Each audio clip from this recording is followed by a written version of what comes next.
Alright, ladies and gentlemen, you get a peek inside the bag there. I've got some Speakeasy Coffee Company freshly roasted coffee that I've been kind of eager to try over these past few weeks. Sorry, I probably should have put the stuff in the backpack before I put the helmet on and started banging into the camera. So I came out here to Pennsburg to check out Speakeasy Coffee Company. It's a place that, if you've been following along for a little while, I went on a little exploration after finding a tank on Main Street, which we'll probably pass on the way out, to try to find it because I wanted to come back here and visit and purchase some coffee at a later date. Well, that later date finally came.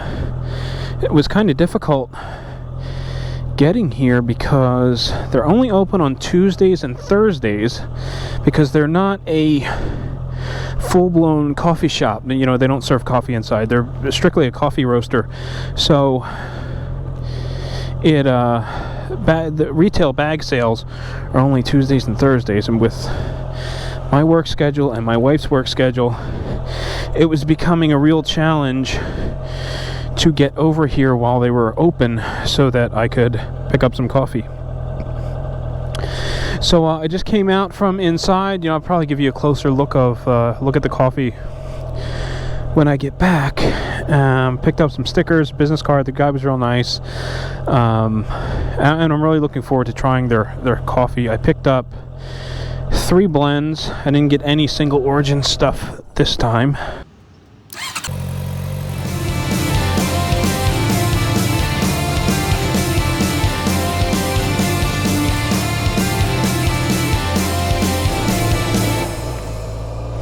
So I didn't get any single origin coffee this time. This time I got 3 different blends, you know, all house blends. I want to say I got the Tradesman, Big Iron, and I don't remember what their breakfast blend is called. Stowaway, maybe? So it was pretty cool to actually get out here and try this coffee. I've been meaning to do it for quite some time now. So since this is pretty much going to be the coffee episode, I guess we'll talk a little bit about, well, coffee and my experience with it. My mom's side of the family are big tea drinkers, and so I grew up in a tea household, basically. You know, my dad drank coffee, but everyone else, they were all tea drinkers. So that's kind of where my preferences fell. And my early experiences with coffee weren't good ones. I remember I didn't have tea. I had a long day, or a long night, or whatever. And so I walked into work, and there was a fresh pot of coffee. And I decided, you know what? Let's give this coffee stuff a try. So I poured myself a glass, or a cup, and it was wretched stuff. I mean, they bought the cheapest of the cheap. It was so cheap that the can didn't have a label. It just said coffee, and it was bitter and acrid and just very unpleasant. So that kind of chased me away from coffee for a while, and I stuck to tea. I tried different loose leaf teas. I get into doing trying different loose leaf teas for a little while. And that kind of fizzled out. It didn't last very long. And it wasn't until I was maybe in my 20s when I started drinking coffee because I actually liked the taste of it. So when I got into cigars, which was in my 20s, I believe, I was out somewhere with someone, and they offered me some coffee, and, you know, to be polite, I accepted. And to my amazement, it was, well, amazing. It was a fresh roast coffee that they you know, I had picked up a couple of days before. They ground the beans in front of me, and, you know, they made a big production out of making the coffee. I think it was in a French press. But there's that tank. But it was wonderful stuff, and it went very well with the cigar, and I left being highly impressed and wanting to try more. So I started dabbling in different coffees from different coffee roasters. I did a little bit of trading with some people, you know, swapping cigars for their local coffees. It was a lot of fun. I got to try a lot of stuff that I wouldn't normally be able to get, because at the time, you know, they weren't doing a whole lot of shipping, and these were just small little operations in random towns across the country. So I was drinking coffee that way for a couple of years. I never really turned into a coffee snob, but I stayed away from the cheap stuff, the mass-produced stuff, just because I didn't really care for the way it tastes. It always tasted, I don't want to say it tasted dirty, but it was just kind of bitter and stale, I guess maybe is a good word for it. And then when I got married, things changed. So my wife and I, we got married, we bought a house, we moved in together, and we had very different work schedules. So I was leaving the house at about 5 a.m. every morning to get to work at 5:30 or whatever it was, and she was leaving the house at like 8:30 to get to work at 9. So, you know, there's this several hour time difference where if I made a pot of coffee in the morning, the warming plate would turn itself off and the coffee would be cold by the time my wife poured a cup. So it became a major inconvenience where we were trying to make partial pots, and it would just became a lot of work. So we decided to give this wonderful invention called a Keurig a try. The coffee wasn't nearly as good. It was just as expensive as buying fresh roast coffee, but you couldn't beat the convenience. You know, you get up in the morning, you get yourself cleaned up, you get ready to go to work, you hit the button to turn the thing on, and in 2-3 minutes you've got a piping hot cup of coffee in your travel mug and you're ready to rock and roll. And that's kind of where our preferences fell. It was just a matter of convenience, and we got deeper and deeper in down the Keurig rabbit hole, and eventually we started buying it in bulk to try to save a little bit of money. And it just got boring, you know, because you're buying these big boxes of bulk coffee from Costco and you're getting 80, 100 of the same K-cup. So the variety is gone, which is something that I used to love with fresh roast coffee. And you're paying a premium for it because obviously someone has to pay for the convenience of, you know, that little plastic cup and sticking it in a box. Convenience doesn't come cheap.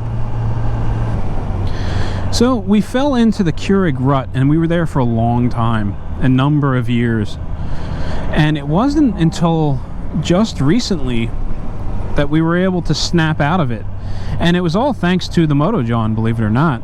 I was watching one of his moto vlogs where he rode out to Rival Brothers Coffee in Philadelphia. And it seemed like he had such a wonderful time going to a local coffee joint, picking up some coffee, and just kind of having a nice ride along the way. You know, and I just couldn't imagine doing the same thing, riding my motorcycle to Costco to buy a box of Kirkland's Best and strapping it to my back.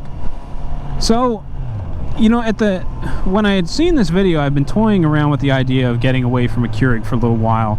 My wife and I were actually talking about buying one of those dual machines that did both K-cups and carafes, but we hadn't pulled the trigger on one yet.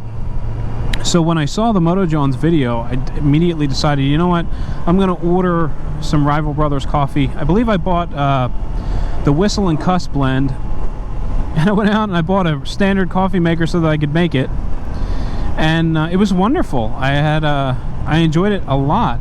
It was a very welcome change from the standard K-cup.